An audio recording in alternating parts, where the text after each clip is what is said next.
Eu quero saudar a todos os nossos irmãos, aqueles que nos veem pelo canal 126, Embratel TV aberta, pelo canal 85 da Sky, ou mesmo pelas nossas plataformas no YouTube, os irmãos da Igreja Cristã Maranata que nos veem, irmãos de outras igrejas. Eu disse no programa anterior e torno a dizer, ultimamente nós temos tido uma alegria muito grande em ter outros irmãos participando conosco. Recentemente ouvimos que alguns irmãos da Assembleia de Deus, nossos irmãos, têm participado conosco, né? Pedimos que continue orando por nós, vai ser uma bênção. A esses irmãos, todos, a paz do Senhor. Nós vamos continuar concluindo o assunto de Atos logo depois da nossa vinheta.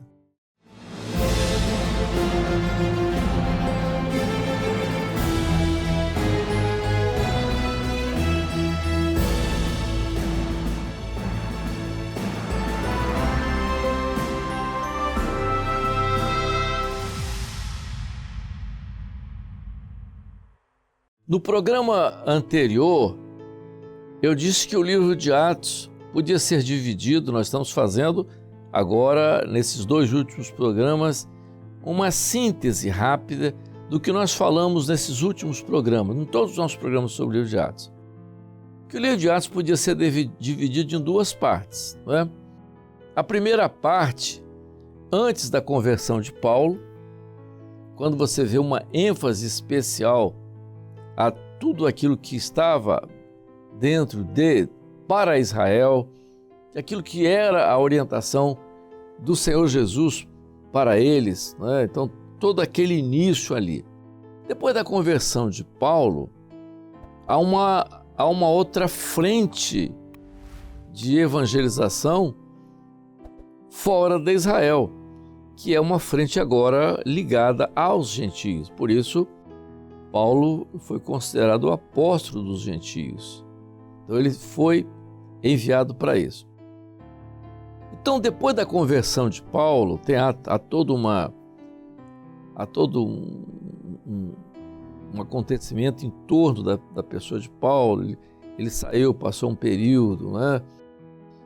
Alguns dizem que ele se preparou, está tudo certo. Mas, quando ele volta e começa a ter a sua participativa na igreja de Antioquia, ele começa a ter uma experiência já voltado para a evangelização dos gentios, porque era a grande experiência dele.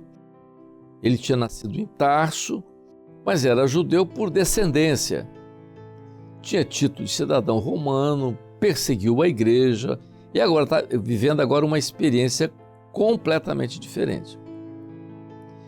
Então, o que aconteceu com Paulo? Deus prepara Paulo, então podemos dizer assim, para essa segunda fase do livro de Atos, que é exatamente a evangelização dos gentios. Então nós vamos ver o que acontece dentro daquilo que nós já relatamos nos programas anteriores, que foram as viagens missionárias. A primeira viagem missionária de Paulo é uma viagem estritamente evangelística. O enfoque é puramente evangelístico. Então, o anúncio daquilo que era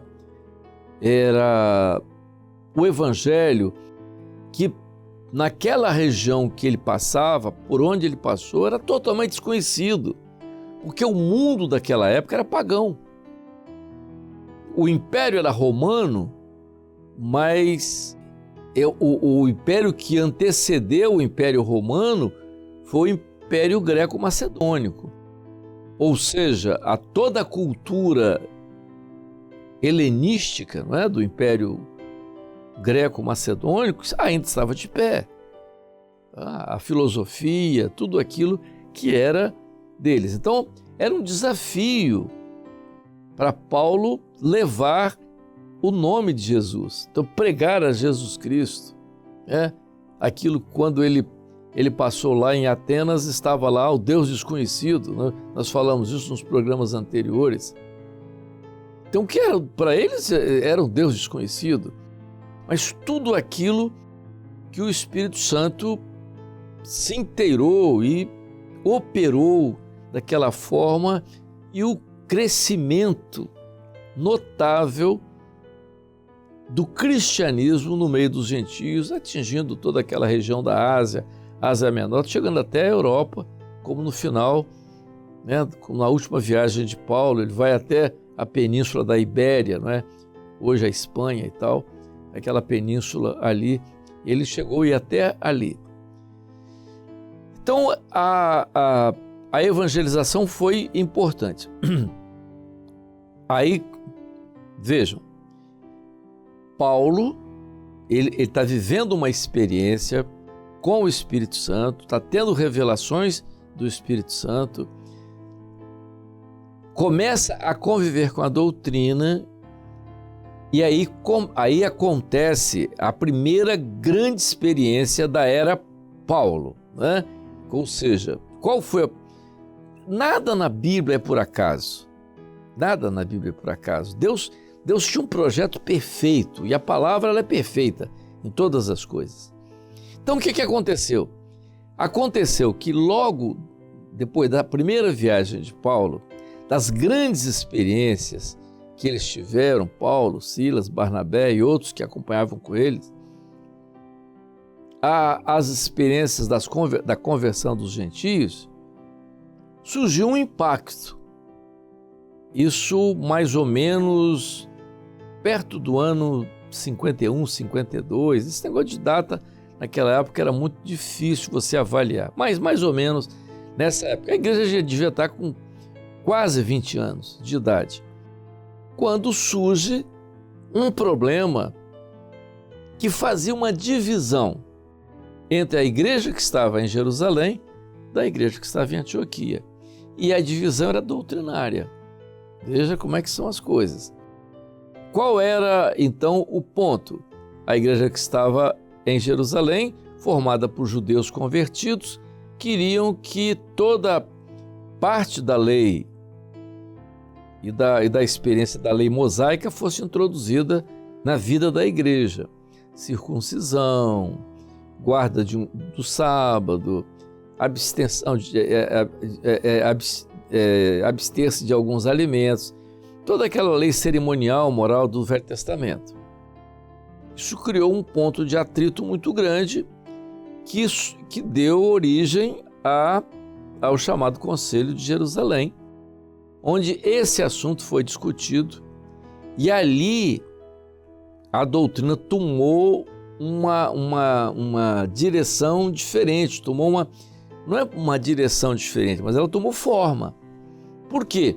Porque não era mais aquilo que os irmãos de Jerusalém, e eles eram primeiros, que a igreja começa com eles, a Antioquia veio depois, os gentios depois. Então, essa união ali foi a primeira grande experiência que a igreja tem com a doutrina de corpo, que mais tarde Paulo escreve. Então ali foi muito importante naquilo que foi a definição da igreja, daquilo que era a abordagem da igreja, da doutrina da igreja, a partir do Concílio de Jerusalém, que está no capítulo 15 de Atos dos Apóstolos. Então, quando Paulo ele realiza a segunda viagem, ele já tem a experiência de uma doutrina base. Então ele já leva uma evangelização consistente, mas também uma doutrina forte, uma doutrina consistente daquilo que o Senhor tinha ensinado para ele, daquilo que ele tinha vivido e era a grande experiência dele. Então, tanto a primeira viagem, 3 anos, a segunda viagem também 3 anos, e quando ocorre a terceira, aí que é importante para a gente concluir daquilo que nós já falamos, para vocês entenderem direitinho o livro de Atos. Aí na terceira viagem, o que Paulo faz? Não é uma viagem mais evangelística. A terceira viagem já é uma viagem de confirmação da doutrina. Ou seja, a doutrina já está estabelecida. Né? Então, tudo aquilo que tinha que acontecer da formatação do cânon cristão já está decidido. Né? E na terceira viagem, então, a partir da terceira viagem, a experiência de Éfeso, né? Os irmãos ali em Éfeso, aquela experiência do batismo com o Espírito Santo, a diferença do batismo com o Espírito Santo, a permanência ali em Éfeso, do período dele de 2 anos, Timóteo que permaneceu ali em Éfeso, depois a experiência né, da igreja, das igrejas que vieram, também Creta. Então, ali a confirmação, ele descreve ali agora a confirmação da doutrina já estabelecida.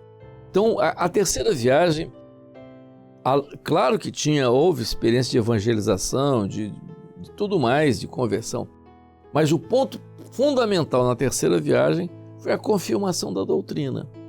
Tanto que as cartas mais importantes que ele escreve para as igrejas são praticamente depois da terceira viagem. É claro que algumas cartas que ele escreve têm um pouco da experiência lá do Concílio de Jerusalém, principalmente a carta aos Gálatas. Não há dúvidas de que a carta aos Gálatas ela tem todo ponto de partida da carta aos Gálatas, toda a preocupação. Porque quando ele escreve aos irmãos da Galácia, nessa região haviam muitos judeus, né? E judeus que haviam se convertido. Então, quando ele escreve a carta aos Gálatas, ele traz um relato, praticamente um relato, de uma síntese do Concílio de Jerusalém. Quando ele mostra a necessidade de não desviar do Evangelho, que é a doutrina. Então, a palavra evangelho ali, outro evangelho, seria outra doutrina. Então, a terceira carta, não só aos Gálatas, mas também a carta aos Coríntios, porque é um relato a um povo gentílico como os coríntios, por exemplo, quando ele detalha dom espiritual para os coríntios, quando ele fala sobre a idolatria e o perigo da idolatria, as coisas que os gentios sacrificam e que eles chamam, ele é enfático ali em dizer que o perigo de se fazer, porque era o costume da origem, de onde os coríntios tinham vindo. No início, no início do capítulo 12 da carta aos Coríntios, ele escreve uma coisa muito interessante. Ele diz assim: vós éreis gentios, ou seja, gentios, porque os coríntios são gentios, né? São gregos. Corinto é uma cidade grega. Então, vós éreis gentios levados a ídolos mudos. Por quê? Porque eles eram oriundos do paganismo. O paganismo era uma religião idólatra, politeísta e tal. Vós éreis gentios levados a ídolos mudos, conforme éreis guiados, ou seja, era toda a tradição religiosa. Então, aí ele escreve ali, por quê? Porque ele já tinha a experiência, por exemplo, lá do que havia acontecido em Éfeso, né, da Diana dos Efésios. Por isso ele começa a escrever agora, começa a mostrar a experiência do que havia. E aquilo ali que aconteceu com a Diana dos Efésios, que foi motivo da pregação dele na terceira viagem, e aquilo que ele ensina para os coríntios, serve para nós. Por que serve para nós? Vejam a importância da doutrina contida no livro de Atos. Por que serve para nós? Porque nós também somos gentios. De onde? Qual a nossa origem? A nossa origem também foi a mesma origem daquele povo. Viemos de quê? De ídolos, de superstição, de tudo aquilo. Nós fomos tirados disso. Viemos disso e nós éramos guiados dessa forma. Então, o que aconteceu ali? Então, Paulo ali ensina a igreja de Corinto, mostra à igreja de Corinto o que é o dom espiritual, o que é a manifestação do dom espiritual, para que a igreja entendesse perfeitamente. Mostra no capítulo 11 a experiência, o que era a idolatria, descreve com fundamentos a doutrina da ceia. A doutrina da ceia, a ceia foi citada lá nos evangelhos, não é? No capítulo 26 de Mateus. Mas Paulo ensina a experiência da ceia um pouco, com algum acréscimo a mais. Vejam, o que ele diz sobre a ceia? Eu recebi do Senhor o que também vos ensinei. Então, ele recebeu, além de tudo que estava lá no Evangelho, uma revelação. Qual foi a revelação? Então, na noite em que o Senhor Jesus foi traído, então tomou o pão, então tudo bem. Aí ele diz, fazer isso em memória de mim, né? Aí ele começa a doutrinar a igreja. Veja, como? Aquele que come e bebe indignamente. O que é comer e beber indignamente? Eu vejo alguns companheiros, alguns pastores pregando, e aqueles irmãos, né, aí fazendo aquele exame introspectivo. Senhor, hoje eu me aborreci, hoje eu tive um aborrecimento, briguei com um familiar, briguei em casa, eu estou pedindo perdão para poder participar da ceia. Mas não é bem isso, não. Discernir o corpo é entender a função do corpo. O que é entender a função do corpo? Você é parte do corpo, o cabeça é Cristo. Se você está integrado no corpo, Cristo é cabeça, é o governo. Ninguém diz que Jesus é Senhor se não for pelo Espírito. Início do capítulo 12 da carta aos Coríntios. Então, discernir o corpo é você entender que você tem uma função no corpo, que você é dependente do corpo. Isso é discernir o corpo. E se você não discerne o corpo, aí Paulo ensina, por causa disso há fraco, há doente que dorme. O que é fraco? Ele não está se alimentando no corpo, ele não está vivendo as experiências do corpo, então ele é um crente fraco. Doente porque ele não se libertou totalmente daqueles problemas do mundo, das coisas do mundo, então ele ainda está doente. Ou dorme o que é? Ele está completamente desligado de tudo, ele não participa, alheio a tudo. Então, vejam, tudo isso você vê que é doutrina. Então, toda essa experiência é passada com origem no livro de Atos. Paulo simplesmente descreve de maneira pormenorizada aquilo que ele viu na experiência do livro de Atos, na terceira viagem. Então, por que nós estamos falando isso? Para mostrar que a doutrina bíblica está toda dentro do livro de Atos dos Apóstolos. Toda a experiência, não é? A experiência da direção do Espírito Santo, livro do Atos dos Apóstolos. Paulo queria ir para a Ásia, o Senhor não deixou, ele queria ir para a Bitínia. Mas por que não deixou? Porque ele consultou ao Senhor. Consultou o Senhor, está claro. Vou para a Ásia? Não. Vai para a Bitínia? Não. O anjo apareceu e disse, vai à Macedônia. Então, qual a doutrina da igreja ali em livro de Atos? Direção, governo do Espírito Santo. A igreja fiel e verdadeira, ela anda segundo a direção do Espírito Santo. A luta toda é por essa condição nossa de viver essa experiência de direção do Espírito Santo. Então, todo esse trabalho que nós empreendemos na vida da igreja, as pessoas às vezes comentam algumas coisas. Claro que onde há gente, onde há homem, há imperfeição. Nós somos imperfeitos, mas aquilo que é do Espírito Santo é perfeito. O pastor Gedeti costuma usar uma expressão e eu gosto muito. Ele diz que o profeta passa, mas a profecia fica. Claro, não é? Bom, há quantos anos o pastor Jonas morreu? O pastor Jonas morreu em fevereiro de 1979. Janeiro de 1979, pastor Jonas, né? Muito tempo.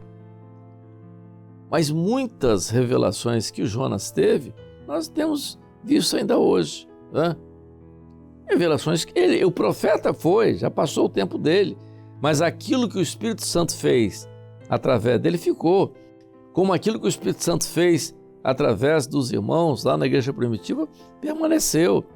E aquilo que o Espírito Santo faz permanece. É por isso que a obra, e isso está descrito com muita clareza no livro de Atos, não está dependendo de um homem. E o ensino vem de Paulo quando queriam colocar Paulo para ter uma posição de destaque. Ele disse que não quero. Eu persegui a igreja, eu sou o menor. Então, concluindo o nosso pequeno estudo sobre Atos dos Apóstolos, concluindo tudo isso, o que o livro de Atos dos Apóstolos nos ensina como igreja hoje? Uma doutrina estabelecida, onde toda operação depende do Espírito Santo. Não há ênfase a pessoas, não há ênfase a estruturas, há ênfase à operação do Espírito Santo, há ênfase a uma operação como todo, isso está muito claro no livro de Atos. E quando Paulo termina a terceira viagem, a quarta viagem, como eu falei no evento anterior, não é considerada viagem missionária, porque a quarta viagem é quando ele viaja para Roma, quando ele vai preso. Ele permanece 2 anos preso lá em Galiléia, né?